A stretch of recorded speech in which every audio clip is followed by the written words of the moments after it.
But it was the other Century Racing vehicle that drew all the attention, belonging to Matthews and Burke, the pair doing what they just managed to miss out on in Botswana, a memorable victory. The win takes them to 69 points, still 27.5 adrift of the leaders Thompson and Zilmatin. The Labuschaghnis could see and Sandra are third, a further 32 points in arrears. From the nationals to the regionals, it might be short-end distance, but there's no doubt the Sun City 200 is as tough as they come. At the moment, the championship's pretty close to the top. We've got a couple of guys that are really separated by only a couple of points each. The championship overall is doing really well. The structures are in place and we're getting quite a few new guys that are coming through, which is pleasing to see. Our sponsors, KEC, Force Fuel and Donaldson, have provided a great platform for new regional guys to come through, and we're seeing the rewards of that coming through. The championship growing, increase in entries, and trying to increase the quality of our championship events. The man to catch, Giel Nel. Giel, you're actually leading the championship at the moment. You excited for today? Yes, very. It's almost a history race, this one, and they've moved it a little bit to a different area here, but it's always very, very nice. It's very competitive here because there's a lot of entries, so it is more competitive than the other races that's far away where there's not so many entries, but very excited for today. From a veteran to a rookie of sorts. We like to say fresh meat, new to racing competition, although I'm sure it can't be your first experience. No, it's not my first experience in racing. It's first experience in cars, but obviously I've done some off-road racing in motorbike and that type of thing. Yeah, but it's the first one in cars and I'm looking forward to it. I'm really hoping to give it a go, and we'll see. We'll see how it goes. Yeah? And something new, something exciting. Adrenaline is pumping, so we're ready. Then there are the guys who just like to work too much. Frikkie, you're competing in not only the nationals but the regionals as well. Why? I used to compete in the nationals about 6 years ago, and I missed it so much that I started building a car and did one regional and now the first national again. Yeah.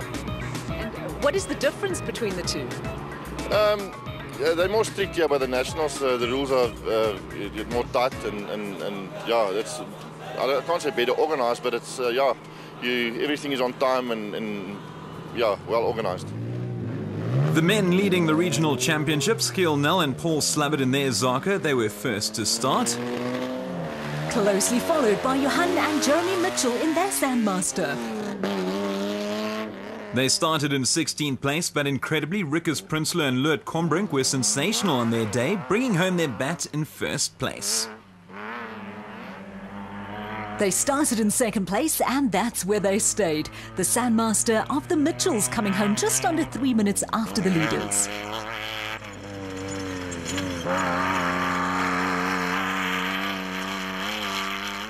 Reaching the flag in third place in Class P, championship leaders and the men on pole, Giel Nel and Paul Slabbert.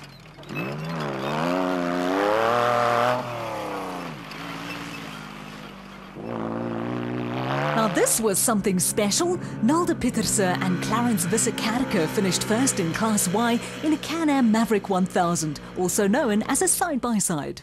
Expect to see those vehicles a lot more in the future. Now, we saw them competing in the Sun City 400, and here they are on the 200, Dana Vos and Henry de Kock, finishing first in the production vehicles in their Hilux. Cobus Fourie was the first driver to capture the flag in Class B. Nice manoeuvring to get past Wolf Peter Fumfai. Incidentally, Fumfai built both of those vehicles, the WPPs. Fumfai, an absolute legend in this sport, finished second in Class B, making it a 1-2 for his WPPs. Second in Class Y, the Club Challenge, Gerard and Mickey van der Linde in their Raceco. The second production vehicles to reach the flag, but the first in Class E, Wessel and Albertus Krill in their ex-Rubicon Racing Ford. Jaco du Plessis and Louis Bester, third in the Club Challenge in their Toyota. A tight bunch here resulted in Johan Steyn and Gerard Roos finishing third in Class B, closely followed by Greg Higgins and Michael Muirhead. Both vehicles had fun overtaking the Toyota Hilux of Dierwald Hattung and Dup du Plessis, who finished second in Class D. Speaking of overtaking, Rob Reed and Bodo Schwegler had no problems getting through in the aging Pajero, which started life as a Neil Woolridge and Kenny Scholtheimer charge.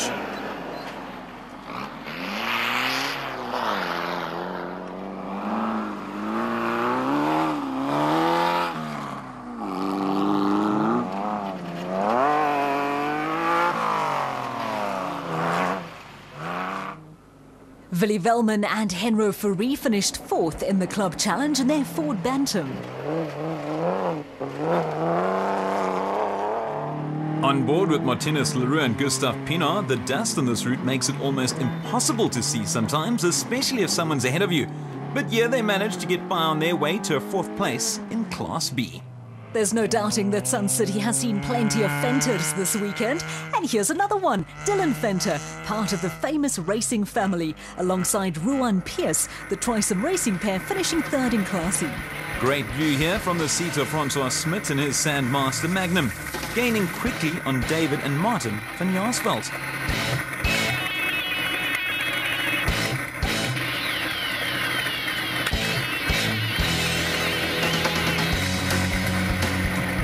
So after a fairly tight battle, Smit spotting a gap and taking it, great overtaking there from the man in yellow. He finished fifth in Class B. Gert Steyn and Tanya Berger finished third in Class Z in their Toyota Hilux, doing so in just under 2.5 hours.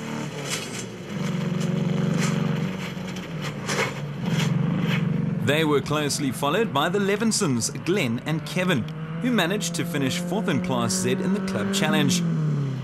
The Sun City 200 is also the fifth leg in the Northern Regions Championship, and this is certainly the starting block for aspirant national champions. Some nice driving from Dion Boysons and Sidrian de Villiers. Sidrian, who in this event swapped the driving seat for the navigator's seat.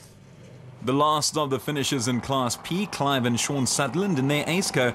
This car used to be owned by Clint Brook, but currently experiencing engine trouble. So a tremendous victory for Rickers Prinsloo and Louis Kombrink, first in the time of 1 hour 52 minutes and 43 seconds, over 2 minutes clear of the Mitchells, Johan and Jeremy, Hielnell and Paul Slabbert finishing third. With the champagne popped and celebrations underway, let's catch up with our winners in the Sun City 200. The race today, obviously everything went according to plan, or didn't it? Well, not exactly. When we drove off here in the first 5 kilometers, we lost our intercom system.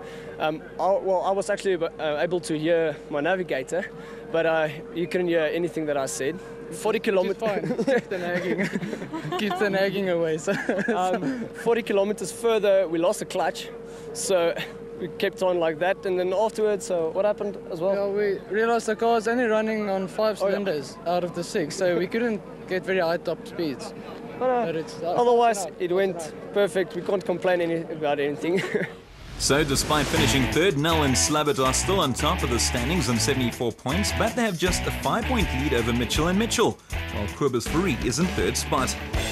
In the production vehicle stakes, it was a resounding victory for Dana Vos and Henry de Kock in their Toyota Hilux. Dana, your first race of the year, and you come out and you do this. Ja, kijk, het was lekker. Eerste national vir die jaar gewees. En die regional was lekker. Ons het 'n bietjie in die eerste ronde ophoud gehad met 'n papwiel wat ons geplaai het. En die Jack wat nie lekker wou saamwerk nie, maar verder het dit lekker gegaan. Die roete was lekker. Die kar het homself goed gedraai, navigator het goed gedoen.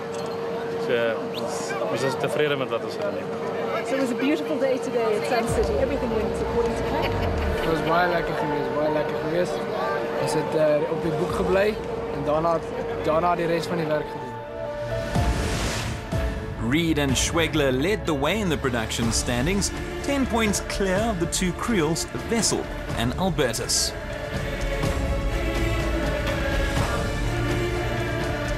We We have had an absolute blast here at Sun City. The Sun City 400 has been yet another great success, and what a fantastic venue for this particular race. It's been a memorable weekend, and we look forward to making more memories with you the next time when we'll be at the Freiburg 400. We'll see you then. Next up in the Donaldson Cross Country Championship, the 6th leg of the year. It takes place in Freiburg on the 6th and 7th of September. We'll see you there. The Donaldson Cross Country Championship.